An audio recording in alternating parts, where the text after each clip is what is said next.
రెండు విభిన్నమైన నేపథ్యాలు బ్యాక్గ్రౌండ్స్ ఉన్న ఒక జంట పెళ్లి చేసుకున్నారు. రకరకాల ఇష్యూస్ నడుస్తూ ఉన్నాయి. మధ్య మధ్యలో బయటకు వచ్చి మేము 15 ఏళ్ళు కలిసే ఉంటాం, విడాకులు తీసుకోం అని చెప్తున్నారు అనుకోండి, ఏమనిపిస్తుంది?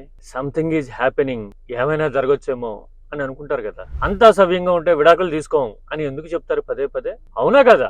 15 ఏళ్ళు కూటమి కలిసే ఉంటుంది అని పదే పదే చెప్పుకోవడాన్ని చూస్తే నాకు ఇట్లాగే అనిపిస్తూ ఉంటుంది. రకరకాల ఇష్యూస్ ఉన్నాయి, జనం సమస్యలు ఉన్నాయి, అన్నిటికీ మించి నైతికతకి సంబంధించిన సవాళ్లు కూటమి ముందు చాలానే ఉన్నాయి కదా.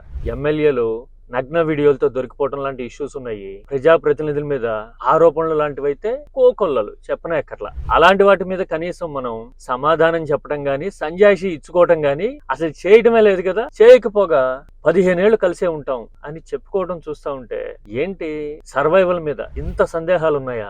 కూటమి 15 ఏళ్ళు అని చెప్పడంలో అందులో ఒక పార్టీ ఏదైనా ఏ క్షణమైనా ఎలాంటి నిర్ణయమైనా తీసుకునే అవకాశం ఉందనుకుంటున్నారా? గల్లీ నుంచి ఢిల్లీ స్థాయిలో ఉన్న వాళ్ళు ఎవరైనా సరే అని సహజంగానే అనిపిస్తుంది కదా. పర్ఫార్మెన్స్ గురించి మాట్లాడట్లా, ఇష్యూస్ గురించి ప్రస్తావించట్లా, పదే పదే ప్రతి వేదిక మీద ప్రతి సందర్భంలోనూ 15 ఏళ్ళు ఉంటాం అని చెప్పుకోవటంలో ఆంతర్యం ఏంటి? గుబులా? అంతకు మించిన రీజన్ ఏమైనా ఉందా? చెప్పండి చూద్దాం.